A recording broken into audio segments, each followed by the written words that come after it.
ಗಂಡ ಹೆಂಡತಿಯ ನಡುವೆ ಪದೇ ಪದೇ ಜಗಳ ಆಗ್ತಿದ್ರೆ, ವೈಮನಸ್ಸು ಆಗ್ತಿದ್ರೆ, ಅವರಿಬ್ಬರ ನಡುವೆ ಯಾವುದೂ ಕೂಡ ಸರಿ ಇಲ್ಲ ಅನಿಸ್ತಕ್ಕಂತ ಸಂದರ್ಭದಲ್ಲಿ ಈ ಒಂದು ತಂತ್ರವನ್ನ ನೀವು ಮಾಡಿದ್ರಿ ಅಂತ ಹೇಳಿದ್ರೆ ನಿಮ್ಮಿಬ್ಬರ ನಡುವೆ ಇರತಕ್ಕಂತ ಎಂಥದ್ದೇ ವೈಮನಸ್ಸಾಗಿರಬಹುದು, ಎಂಥದ್ದೇ ಜಗಳ ಆಗಿರಬಹುದು, ಎಲ್ಲವೂ ಕೂಡ ಸರಿ ಹೋಗುತ್ತೆ.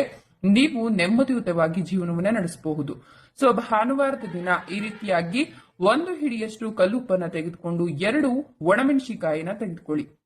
ಅದಾದ ನಂತರ ಕಲ್ಲುಪ್ಪಿನ ಮೇಲೆ ನೀವು ಒಣಮೆಣಸಿನಕಾಯಿನ ಉಲ್ಟಾ ಮತ್ತೆ ಸೀದಾ ಇಟ್ಕೊಳ್ಬೇಕಾಗತ್ತೆ. ಅಂದ್ರೆ 2 ಕೂಡ ಒಂದೊಂದು ದಿಕ್ಕನ್ನ ನೋಡೋ ರೀತಿಯಲ್ಲಿ ನೀವು ಅದರ ತೊಟ್ಟುಗಳನ್ನ ಇಟ್ಕೊಳ್ಬೇಕು. ಅದಾದ ನಂತರ ಡಿಸ್ಪ್ಲೇ ಮೇಲೆ ನಾನು ಹಾಕಿರ್ತಕ್ಕಂಥ ಮಂತ್ರವನ್ನ 78 ಬಾರಿ ಹೇಳಬೇಕಾಗತ್ತೆ. 78 ಬಾರಿ ಮಂತ್ರವನ್ನ ಹೇಳಿದ ನಂತರ ನೀವು ಹಾಗೆ ನಿಮ್ಮ ಗಂಡ ಅಥವಾ ನಿಮ್ಮ ಹೆಂಡತಿಗೆ ಈ ಒಂದು ಉಪ್ಪು ಹಾಗೆ ಹಸಿಮೆಣಸಿನಕಾಯಿ ಅಥವಾ ಒಣಮೆಣಸಿನಕಾಯಿಯನ್ನ ನೀವಾಳಿಸಿ ದೃಷ್ಟಿಯ ರೀತಿಯಲ್ಲಿ ತೆಗಿಬೇಕಾಗತ್ತೆ. ಅದಾದ ನಂತರ ಇದನ್ನ ಈ ರೀತಿ ಕ್ಲೋಸ್ ಮಾಡ್ಕೊಂಡು ಇಟ್ಕೊಂಡು ಯಾವ್ದಾದ್ರು 3 ದಾರಿ ಕೂಡ್ತಕ್ಕಂಥ ಜಾಗಕ್ಕೆ ಹೋಗ್ಬಿಟ್ಟು ಇದನ್ನ ಬಿಸಾಕ್ಬಿಟ್ಟು ತಿರುಗಿ ನೋಡದೆ ಬರ್ಬೇಕಾಗತ್ತೆ. ಈ ರೀತಿ 9 ಭಾನುವಾರ ಮಾಡಿದ್ರಿ ಅಂತ ಹೇಳಿದ್ರೆ ನಿಮ್ಮಿಬ್ಬರ ನಡುವೆ ಇರತಕ್ಕಂಥ ಎಂಥದ್ದೇ ವೈಮನಸ್ಸಾಗಿರಬಹುದು, ಎಂಥದ್ದೇ ಜಗಳಗಳಾಗಿರಬಹುದು, ಎಂಥದ್ದೇ ಸಮಸ್ಯೆ ಇದ್ರೂ ಕೂಡ ಬಗೆಹರಿಯುತ್ತೆ.